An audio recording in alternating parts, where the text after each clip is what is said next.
મારા ખેતરમાં કેરી અને જમરૂખનો બગીચો હતો. હું એકલો હતો. મારી પત્નીનું અવસાન થઈ ચૂક્યું હતું. કેરીના બગીચામાં ઘાસ કાપવા માટે મારે કેટલીક સ્ત્રીઓની જરૂર હતી.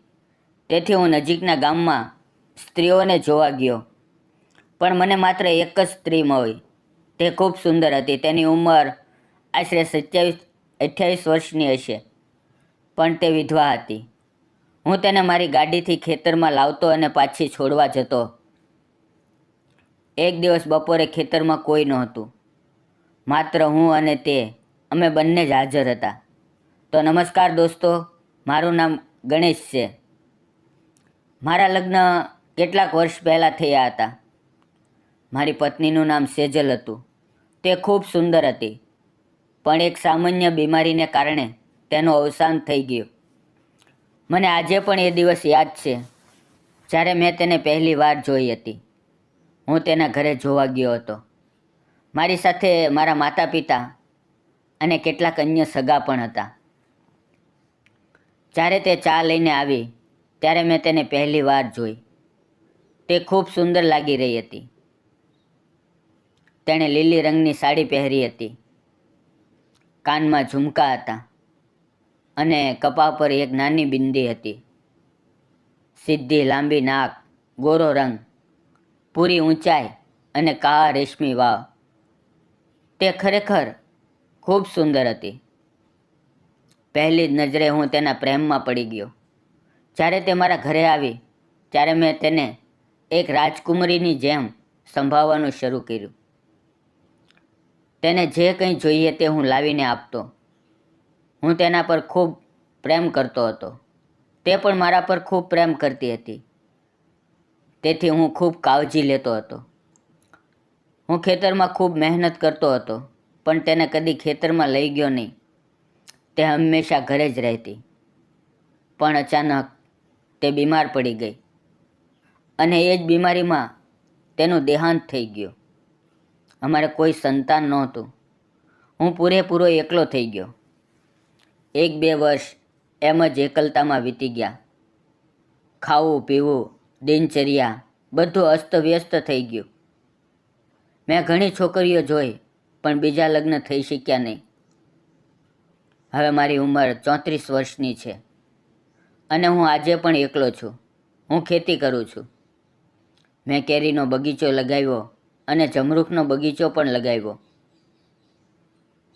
ખેતી કામ હું ખૂબ સારી રીતે કરું છું, પણ એકલા મારાથી બધું થતું નથી.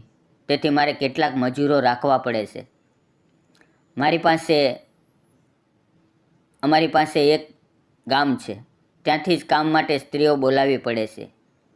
એમ જ એકવાર હું એ ગામ ગયો. મારી પાસે 2 વ્હીલ છે. મેં ત્યાં જઈને પૂછ્યું કે શું કોઈ સ્ત્રી ખેતરમાં કામ કરવામાં આવશે?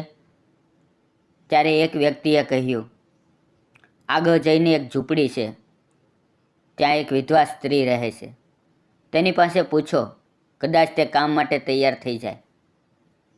હું એ ઝૂંપડીની સામે ગયો. દરવાજો ખટખટાવ્યો ત્યારે ત્યાંથી એક સુંદર, લગભગ 27-28-29 વર્ષની યુવતી બહાર આવી. તે ખૂબ સુંદર હતી. મેં કહ્યું, મારું ખેતર બાજુમાં જ છે. ખેતરમાં કામ માટે સ્ત્રી જોઈએ. શું તમે આવી શકશો? તેણે કહ્યું, હા, મજૂરી 250 રૂપિયા થશે. મેં કહ્યું, ચાલશે. મેં 1-2 અન્ય સ્ત્રીઓ સાથે પણ વાત કરી, પણ તેમને આવવાનો સમય નહોતો. માત્ર એક જ યુવતી તૈયાર થઈ. તેણે કહ્યું, હું એકલી નહીં આવી શકું. મારી સાથે કોઈ અન્ય હોવું જોઈએ. નહીં તો તમારે મને લેવા મૂકવા આવવું પડશે, કારણ કે તમારું ખેતર અહીંથી દૂર છે, લગભગ 2 કિલોમીટર. તેથી જો તમે મને લેવા આવશો તો હું આવી જઈશ. મેં કહ્યું, હું તમને લેવા અને મૂકવા આવીશ. તે તૈયાર થઈ ગઈ. બીજે દિવસે સવારે 9:30 વાગ્યે હું એ સ્ત્રીને લેવા ગયો. કામ પર જવાનો સમય નક્કી હતો. હું થોડો વહેલો જ પહોંચી ગયો હતો. તેમણે મને અંદર બોલાવ્યો, બેસવાનું કહ્યું, મારા માટે ચા બનાવી. ત્યારે મેં તેને પૂછ્યું, તમારું નામ શું છે? ત્યારે તેણે કહ્યું, મારું નામ રોહિણી છે. થોડી વારમાં ચા વગેરે થઈ ગઈ. પછી તેણે ખાવાનો ડબ્બો ભરી લીધું અને અમે બંને બહાર આવી ગયા. મેં ગાડું ચાલુ કરી. તે ગાડી પર બેસી ગઈ. તે મારાથી થોડું અંતર રાખીને બેઠી હતી. હું ગાડી ચલાવતો હતો અને ચોરી ચોરી તેની તરફ જોઈ રહ્યો હતો. તેનો સુંદર ચહેરો ગાડીના શીશામાં અત્યંત સુંદર દેખાઈ રહ્યો હતો. હું તેને ગાડી પર લઈને ખેતરમાં ગયો. મેં તેને મારી ખેતી બતાવી. કેરીના બગીચામાં ઘણું ઘાસ ઉગી ગયું હતું. એ જ ઘાસ કાપવાનું હતું. મેં તેને મારી પૂરી વાડી બતાવી. તેને મારી ખેતી ખૂબ પસંદ આવી. પછી તેણે કામ શરૂ કર્યું. હવે મારા માટે ઘરે જવું પણ શક્ય નહોતું, કારણ કે એ સમયે એ સ્ત્રીને એકલી ખેતરમાં છોડવું યોગ્ય નહોતું. મેં પણ એક દાતરડું અને ખુરપી લીધી અને એ સ્ત્રી સાથે ખેતરમાં કામ કરવા લાગ્યો. તેનો સ્વભાવ ખૂબ વાતોડિયો હતો. તે ઘણી વાતો કરતી. તેની સાથે વાત કરવી ખૂબ સારી લાગતી. તે કામમાં પણ ખૂબ ઝડપી હતી. તે મારાથી ઘણી આગળ સુધી ઘાસ કાપતી જ હતી. મને આદત નહોતી, તો પણ હું તેની સાથે કામ કરવા લાગ્યો. બપોર થઈ ગઈ. મેં બંને માટે પીવાનું પાણી અમારા કૂવામાંથી ઉતરીને કાઢ્યું. પછી અમે બંને ખાવા માટે બેઠા. હું ખાવાનું લાવવાનું ભૂલી ગયો હતો.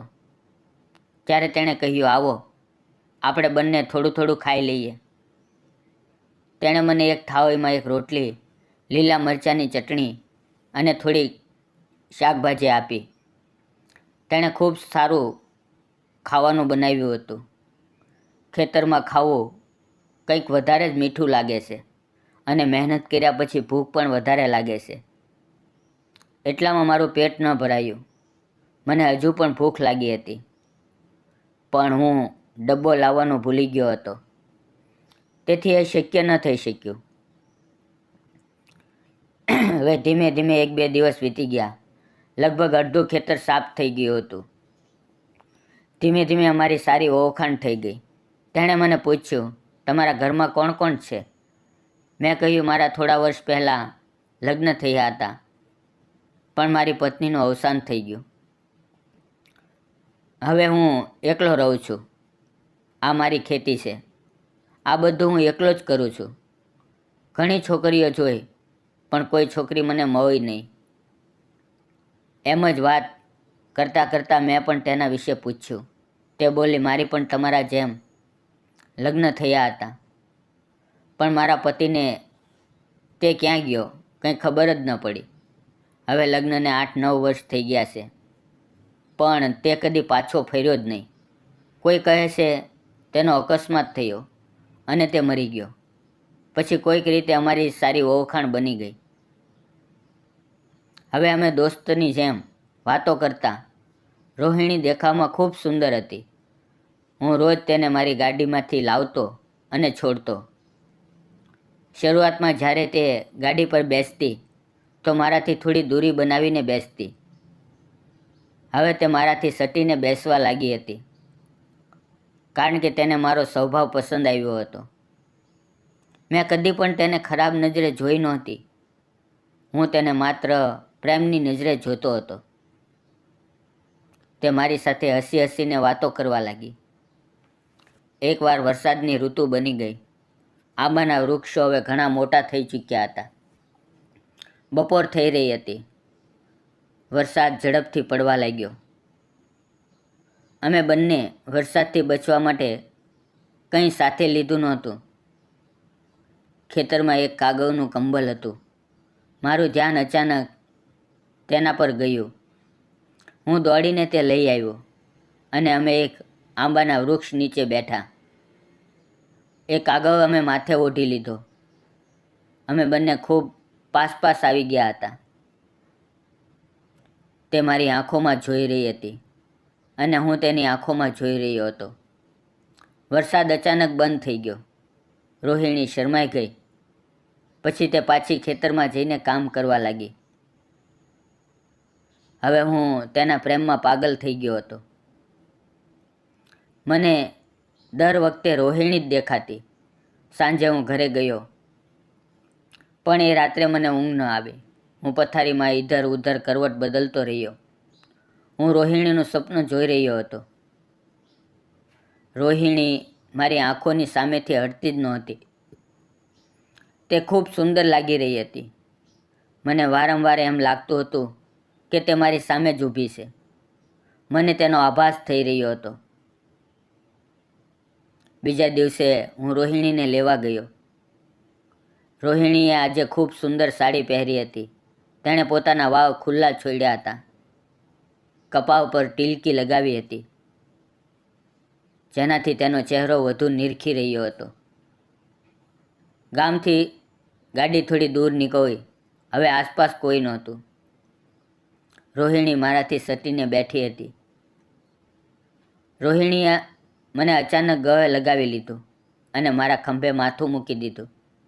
મને ખૂબ સારું લાગ્યું. અમે બંને ખેતરમાં પહોંચ્યા. રોહિણી નીચે ઉતરી. તે મારી તરફ જોઈ રહી હતી. તે મારી તરફ જોતી જોતી ખેતરમાં ચાલી ગઈ અને ઘાસ કાપવા લાગી. કદાચ રોહિણીને હું પણ પસંદ આવવા લાગ્યો હતો. તેથી તે એક પગલું આગળ વધી ચૂકી હતી. એ દિવસે ખૂબ તેજ ધૂપ હતી. ગરમી વધુ હતી. અમે 12 વાગ્યે જ કામ બંધ કરી દીધું અને એક આંબાના વૃક્ષ નીચે જઈને બેઠા. રોહિણીએ મારી પાસે પાણી માંગ્યું. મેં તેને એક તાંબાના વાસણમાં પાણી આપ્યું. તે પાણી પી રહી હતી. તેના ગોરા ગળામાંથી નીચે જતી પાણીની ધાર મને સ્પષ્ટ દેખાતી હતી. તે એટલી ગોરી અને ઉજળી હતી. તેની નાજુક કાયા મને તેની તરફ આકર્ષિત કરી રહી હતી. હું રોહિણીને એક ટક જોઈ રહ્યો. રોહિણીએ મારી પાસે પૂછ્યું, શું જોઈ રહ્યા છો? મેં કહ્યું, તારું સૌંદર્ય જોઈ રહ્યો છું. તું કેટલી સુંદર લાગે છે. તારે બીજા લગ્ન કરી લેવા જોઈએ. તે બોલી, મને કોઈ સારો છોકરો મળ્યો જ નહીં અને કામના કારણે સમય જ ન મળ્યો. હું ગરીબ છું. કોણ મારી તરફ ધ્યાન આપશે? મેં કહ્યું, મને તું ખૂબ પસંદ છે. મને તારી જોડે પ્રેમ થઈ ગયો છે. રોહિણીની આંખોમાં તુરંત આંસુ આવી ગયા. ત્યારે તે ઉઠીને મારી પાસે આવીને બેઠી. તેણે પોતાનું માથું મારા ખોળામાં મૂકી દીધું અને મારી તરફ જોવા લાગ્યો. હું તેની આંખોમાં જોતો રહ્યો. મેં તેનો હાથ પકડ્યો અને રોહિણી મારી સાથે વાત કરી રહી હતી. તે મને કહી રહી હતી, તમે પણ ખૂબ સારા છો. મને પણ તમારા પર પ્રેમ થઈ ગયો છે. ચાલો આપણે લગ્ન કરી લઈએ. હું પણ રોહિણી સાથે લગ્ન કરવા તૈયાર થઈ ગયો.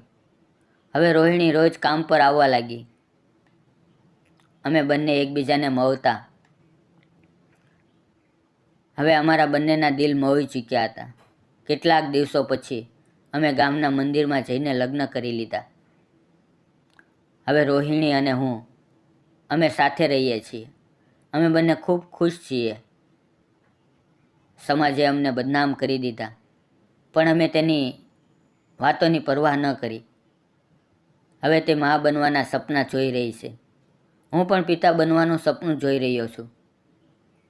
ઘણા દિવસોનો અધૂરો પ્રેમ હવે મને મળવા લાગ્યો છે. અમે બંને ખૂબ ખુશ છીએ. રોહિણી ઘરનું બધું કામ કરે છે. હું ખેતરનું બધું કામ કરું છું. અમે બંને ખૂબ ખુશ છીએ. મિત્રો અને બહેનો, મેં રોહિણી સાથે લગ્ન કર્યા. આ વિશે તમને શું લાગે છે? શું મેં સાચું કર્યું કે ખોટું? કૃપા કરીને કોમેન્ટમાં જરૂર કહેજો. ક્યારેક જીવન અમારી પાસેથી બધું જ છીનવી લે છે, પણ કિસ્મતના વળાંક પર કોઈ એવો વ્યક્તિ મળી જાય છે જે ફરીથી જીવવાની આશા આપે છે. મારા જીવનમાંથી મારી પત્ની સેજલ ચાલી ગઈ, પણ મને રોહિણી મળી ગઈ. દુઃખમાંથી ઉગરવું સરળ નથી, પણ જ્યારે બે તૂટેલા દિલ એક સાથે આવે છે તો ત્યાંથી સાચા પ્રેમનો અર્થ જન્મ લે છે. અમારા બંનેની વાર્તા એ જ છે કે જીવન બીજી વાર મોકો આપે છે, પણ એક ક્ષણની રાહ જોવી પડે છે. અમારા બંનેના જીવનની વાર્તા તમને કેવી લાગી? જો પસંદ આવી હોય તો વિડીયોને લાઇક કરો અને ચેનલને સબસ્ક્રાઈબ કરવાનું ન ભૂલશો. ફરી મળશું આવતીકાલે મિત્રો એક નવી વાર્તાની અંદર. ત્યાં સુધી આવજો અને વિડીયો પૂરો જોવા બદલ આપ સૌનો ખૂબ ખૂબ ધન્યવાદ મિત્રો.